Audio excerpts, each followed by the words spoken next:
আসসালামু আলাইকুম রহমতুল্লাহ। Quality IT solution থেকে সবাইকে স্বাগতম।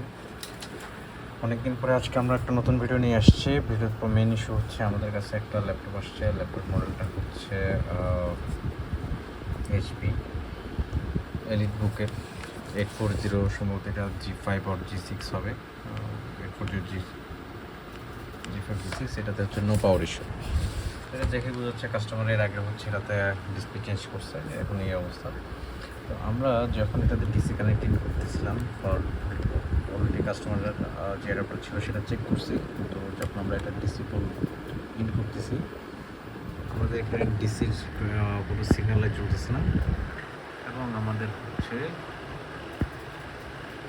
মিটারে কোনো রকম হলচল নেই, কোনো রকম নড়াচড়া নেই। তার মানে এটা বুঝতে হবে এটা মাদারবোর্ড থেকে ইস্যু হচ্ছে, মাদারবোর্ড থেকে নো পাওয়ার কেস এই ইস্যু।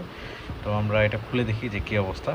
আপনাদেরকে আপডেট দেবো এবং কীভাবে কী রিপেয়ার করছে আমরা আপনাদেরকে জানাবো।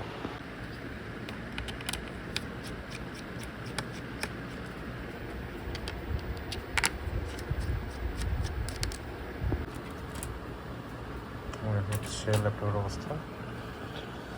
এটাতে NVMe SSD আছে, 256 GB, দুটো র্যাম আছে। র্যামগুলো হচ্ছে DDR4, একটা র্যাম 4GB, সম্ভবত 8GB হবে। 4GB 4GB দুইটা মিলে 8GB করা হয়েছে।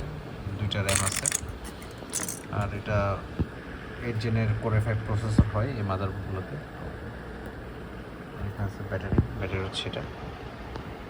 তো আমাদের দেখতে হবে যে আসলে প্রবলেমটা কোথায়। সবার প্রথমে আমরা এখানে ভোল্টেজটা ইন করবো, আবার ডিসিটা কানেকশন করবো। কানেকশন করার পর এখানে কোনো রকম কোনো অবস্থা নেই।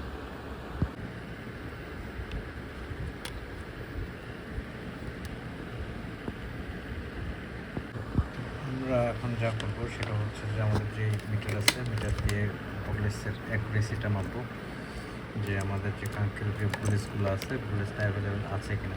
যারা ল্যাপটপের কাজ করে, আসলে ল্যাপটপের কাজ আর মোবাইলের কাজের মধ্যে অনেক পার্থক্য আছে। যদি মোবাইলের প্রযুক্তিটা অনেকটা ভিন্ন ল্যাপটপের তুলনায়। আমরা এখানে দেখতেছি ভোল্টেজটা ঠিক আছে কিনা। ভোল্টেজ চেক টু ভোল্টেজ, এখানে 5 ভোল্টেজ, এখানে 19 ভোল্ট আসছে। 3 নো ভোল্টেজ 5 আসছে, কিন্তু 3 ভোল্টেজ এখানে নাই, 3 ভোল্টেজ নেই।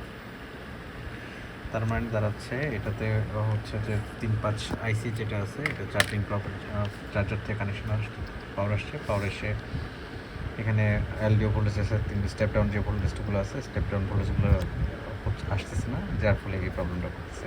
তো আমরা স্টেপ ডাউনের যে আইসিটা আছে, এখানে আপনারা দেখে বুঝতে পারবেন, এখানে হচ্ছে স্টেপ ডাউন 5 এখানে আইসি প্লাস হচ্ছে এখানে কিছু রেগুলেটর আইসি আছে, এখানে বুস্ট সার্কিট, পাশাপাশি হচ্ছে এখানে র্যামেরও একটা আইসি আছে, কয়েল আছে, র্যামের আইসি সহ অনেক কিছু আছে।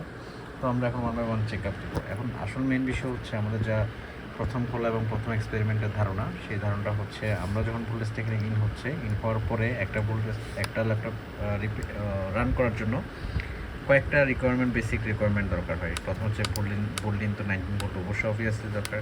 এরপর হচ্ছে 3-5 তৈরি হবে, 3-5 তৈরি হওয়ার পর র্যাম তৈরি হবে, র্যাম তৈরি হওয়ার পরে পিসিএইচ তৈরি হবে, পিসিএইচ হওয়ার পরে আমাদের প্রসেসর পাওয়ার জেনারেট করবে। আফটার দ্যাট সবগুলো ভোল্টেজ যখন আমাদের অ্যাকুরেসি আসবে, দেন হচ্ছে আমাদের সিপিইউটা প্রপার রান করবে।